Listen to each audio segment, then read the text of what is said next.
Hello, friends, fiends, and fellow UBTubers, and welcome to episode 739 of the Daily Comic and Collectible. Today, the collectible of the day is the Tamashii Nations, Bandai SH Figuarts, Infinity War, Iron Man Mark 50, action figure with nano weapon set. A must-have for all Avengers Infinity War lovers, this Iron Man Mark 50 version with realistic nano weapons attached has finally come to life. Wings and weapons attached to both arms and legs, and even includes a Tamashii stage with posing post. This highly detailed 6-inch scale Iron Man Mark 50 features intricately sculpted deco, and is inspired directly from the character in MCU's Avengers Infinity War.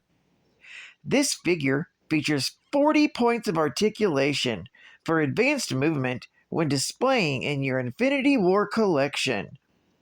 This Iron Man version was designed for collectors and is recommended for ages 15 and up, and comes with attached wings and weapon parts on both the arms and legs, and includes a whole assortment of nano weapons and special effects accessories.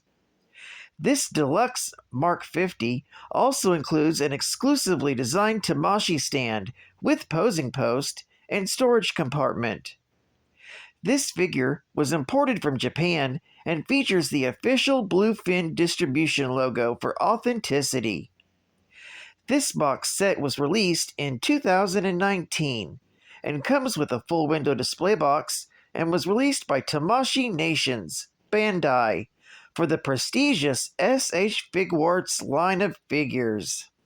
Now, the comic of the day is Marvel Team Up, Volume 1, Issue number 110, with a cover date of October 1981, and features Spider-Man with Iron Man, with story by David Michelini, art by Herb Trimp, and cover by Bob Layton. This story is titled Magma Force. The story opens at 8:35 on a summer morning as Spider-Man web swings towards the Daily Bugle building. Suddenly, his spider sense tingles and a strong earth tremor jolts the building he landed on. A window washer on a building across the street is thrown from his scaffold, but Spider-Man saves his life by snagging his leg with webbing. He continues on to his appointment with J. Jonah Jameson. A few minutes later, he lands on the roof of the Bugle building, sneaks into the photo lab, and changes into his street clothes. But when he enters Jameson's office, the publisher berates him for being a half hour late. The reporter is already on his way, and if Lance Bannon weren't on another assignment, he would have sent him instead of Peter. Then he tells Peter to get over there and bring back some usable pictures. Peter tries to find out where over there is, but Jameson just tells him to get going. Fortunately, Joe Robertson is outside the office, and he explains that Tony Stark has called a news conference this morning about the recent earthquakes. Peter thanks Joe and grabs a taxi to Long Island. Soon, Peter is part of a crowd of news people inside a huge building, where Stark describes his long-range sonic stratascanner. It is an enormous machine that can pinpoint the source of any earthquake in the entire Western Hemisphere. Suddenly, the plant is rocked by a powerful tremor that threatens to tear the sonic scanner off its fixtures. Stark runs to change into his Iron Man costume, and Peter finds a men's room in which to change into Spider-Man. As the reporters rush around in a panic, the scanner works loose and starts to collapse. Fortunately, Spider-Man and Iron Man both arrive just in time. Spider-Man holds the machine up with his webbing, while Iron Man shatters falling fragments with his repulsor rays. And then, as the quake ceases, Iron Man shoves it against the wall, where his work crews can quickly reattach its holding brackets. As Iron Man thanks Spider-Man for his help, a scientist runs up with some readouts. Before the scanner broke loose, he says it indicated that the origin of the tremor was 2 miles south and a half a mile underground. Iron Man asks Spider-Man whether he's interested in helping investigate. And when Spider-Man says yes, they head for a lower-level lab complex. There, they enter a turbo bore, a small but powerful vehicle designed by Stark International for the United States Geological Survey. The device has not yet been thoroughly tested, but this is as good a time as any for a dry run. He hits the ignition plate, and the conical drill at the front end of the vehicle begins to spin. Then a wall panel slides open, and the turbo bore begins to drill into the bedrock beneath the factory. Soon, the bore breaks into a large, artificial, illuminated cavern, where they find the ground covered with tread marks. Cautiously following the marks, they soon find a huge grotto containing several enormous drilling and excavating machines. Spider-Man's spider sense starts to tingle, and a group of costume men armed with ray blasters attack. Spider-Man dodges their weapons and starts to knock them out. Iron Man blasts others with his repulsor rays, wondering what else other equipment they might have up their sleeves. Seconds later, he finds out when the men release clouds of sleep gas.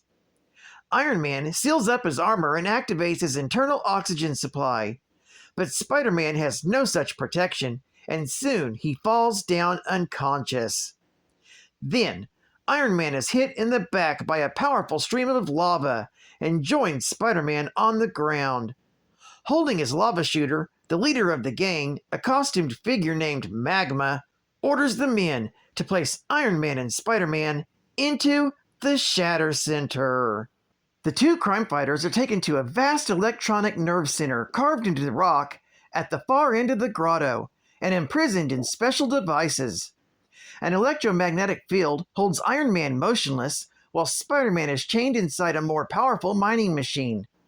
Gloating, Magma recalls how he was once a mining engineer named Jonathan Dark, running his own company.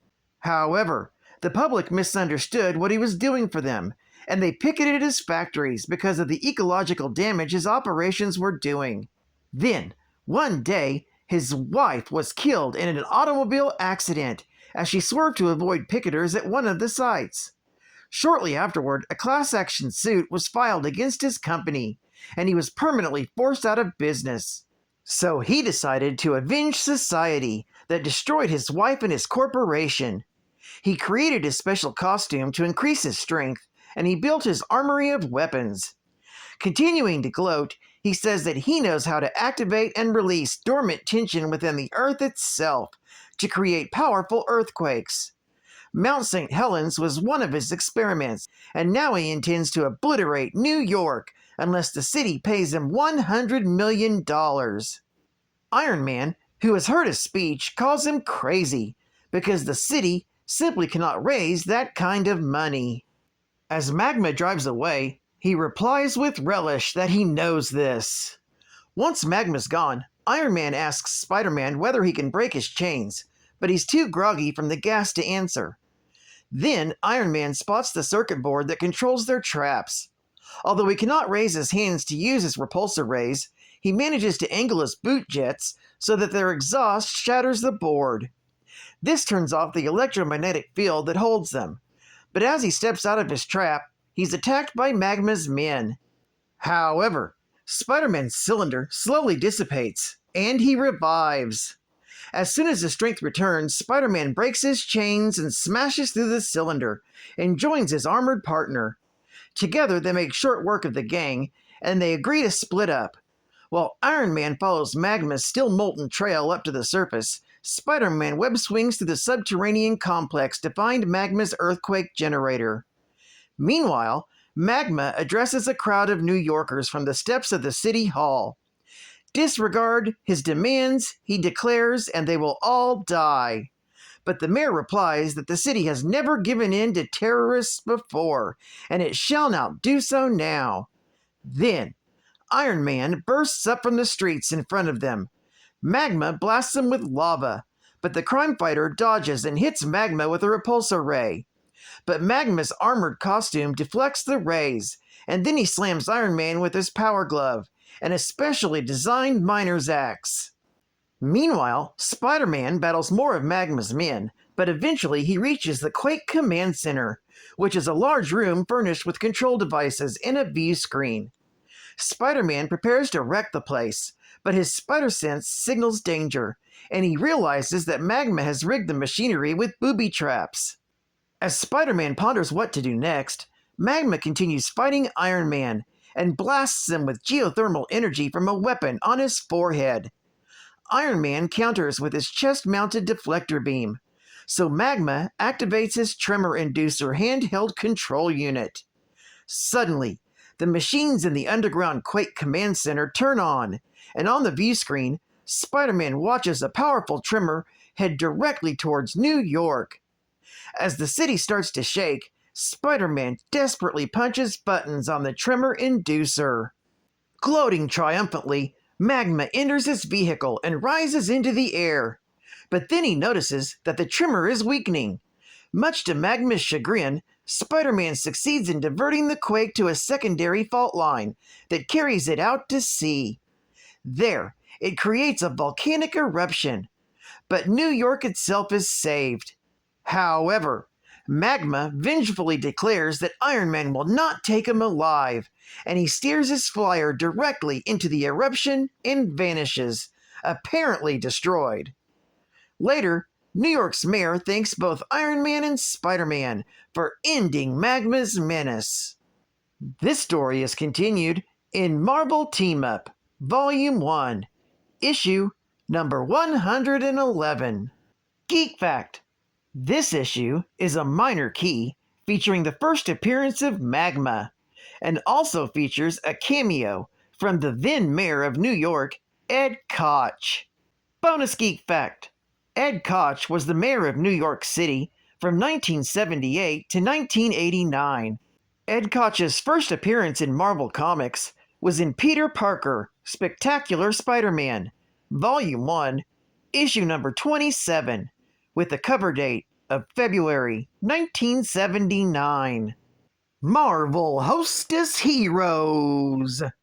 The Hulk versus The Fumi Goonies. A mailman. What a great outdoors job to apply for. No enemies, except a yapping dog or two. Oh, but mailmen are civil servants. There'll be questions, forms, tests. We are the Fumi Goonies. You are now hostages of revolutionary government. What? Lousy timing. Oh no. I feel it happen. You make Hulk angry. Hulk squeeze you into size of envelope, then mail you through out of town slot. No, Hulk. Don't. Give him our hostess fruit pies. We surrender for fruit pies. Later, after the police have put the Fumi Goonies behind bars, Real fruit feeling. Delicious apple. light fruit crust.